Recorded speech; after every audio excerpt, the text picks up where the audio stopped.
And this morning, this is Wednesday morning, we are having the Oyster Bowl breakfast. This is the 7th annual Oyster Bowl breakfast here at Rusty Pelican on Beatline in Long Beach. We are discussing what's going to go on with the game, how everything's going to happen with the breakfast. We have both the Pasquershane School Board, the school district, the superintendents, the coaches, the mayors, and we're looking forward to the game on Friday night, August the 30th. As we talk about this being the first week of football between these two high schools, and that this game is the record, Long Beach record is with Long Beach ahead 40-23-1, although Pass has won 6 consecutive Oyster Bowls. The specific facts about this game: this is the second longest rivalry in Harrison County, minus Gulfport Biloxi, which, you know, that's going to always be a tough game to compete with. But Pass won 6 in a row. The record for the Oyster Bowl that we've got is Long Beach is behind 6-1 overall, and there have been one 10-win season in Pass High history. There's also been 3 in Long Beach's history, and both teams have had not a huge bit of success, but the last few years for Pass High has been advancing, especially last year, to the state quarterfinals. And so this is going to be an evenly matched game. We all grew up right near each other. You know, Mayor Bass and Mayor Rafferty remember these going to schools and meeting these kids and being around here. We got Coach Jeff Stockstill here from the head football coach at Pasquershane High School. Coach, the first question for the game, the 7th annual Oyster Bowl, you just talk a little bit about, you know, before the presentation, you and I talked a little bit about the team. You got a lot of new incoming starters and things as such. Talk to me about how the team, what's the setup this year? We got a small senior class this year. Only got about 7 seniors, so we are going to be relying on a lot of underclassmen to fill some roles for us last year. We'll have some new faces on the field, but we went through all spring, all summer, and all fall preseason. So hopefully we got those guys ready to play. Got them in the right spots where they can really play their best and contribute to the team. And as well as you and I just talked about, you got a new number 1 signal caller. And how's he looking as far as practice goes right now? We got a sophomore quarterback, Paris Civilian. He's a young kid, but he's real athletic, and his decision-making's gotten a little better each day, each week. So I'm confident putting the ball in his hands. Defensively, you guys had a great year last year. You had, from what I remember, 3 shutouts or 2 shutouts and a bunch of games where you held opponents to under 10 points. And that's obviously a big deal down here, being able to stop teams going forward. Tell me about what the defense looks like this year so far. We've had to adjust a little bit of scheme based off the players we do have returning. But I'm confident our defensive coaches have got those guys in the right spots and got them playing hard, and hopefully they'll be ready to force a few turnovers, get a few key stops, and put our offense in a good position to score. With that being said, Coach, this game is obviously one of the oldest in the rivalries in Harrison County and in the community itself. These kids grow up, you know, knowing each other, playing against each other.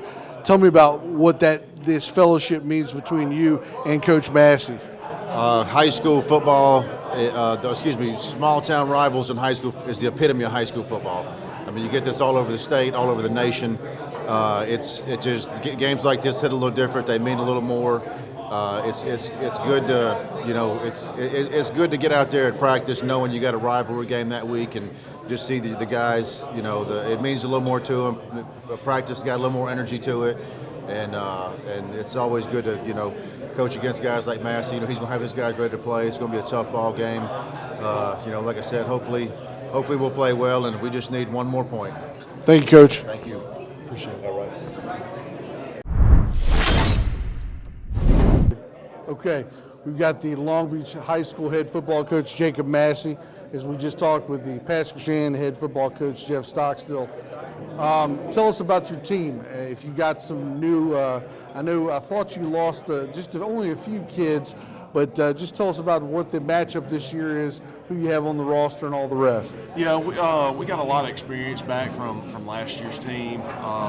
Since my first year taking over 3 years ago, we played a lot of sophomores. Well, now those sophomores are seniors, so I feel like we do have a pretty experienced roster as far as kids that have played, in a Friday night football game. So I do think that will give us an advantage, in some weeks. Playing some of these other teams. We got Will Brady, started 3 years for us at quarterback. He's been really good for us, especially since we switched offenses last year. Andre Wyndham, he's an athlete.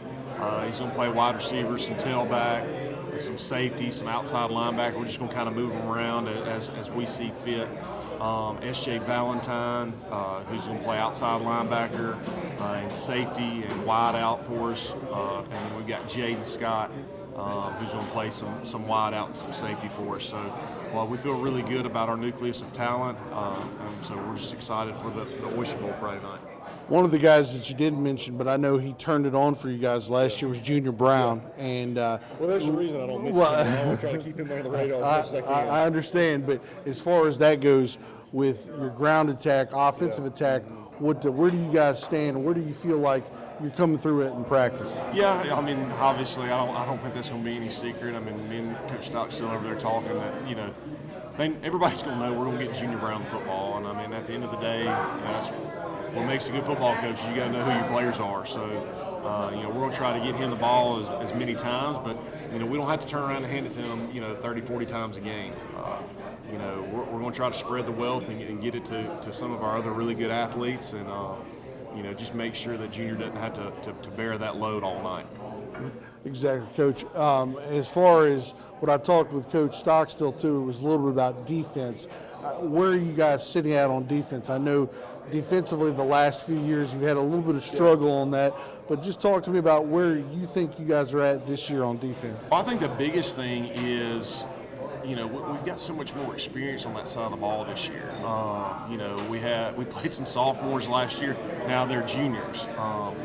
We played a lot of juniors last year. Now they're seniors. So our defense is junior and senior heavy, which usually translate to being fairly decent, in high school football. So just having that experience on that side of the ball, I feel like will be much improved. We'll just have to kind of see how all that plays out on Friday night. The one thing I don't like about high school football in Mississippi is, you get one opportunity against another team before you start your regular season to see where you're at. That's something I'd like to change or see change.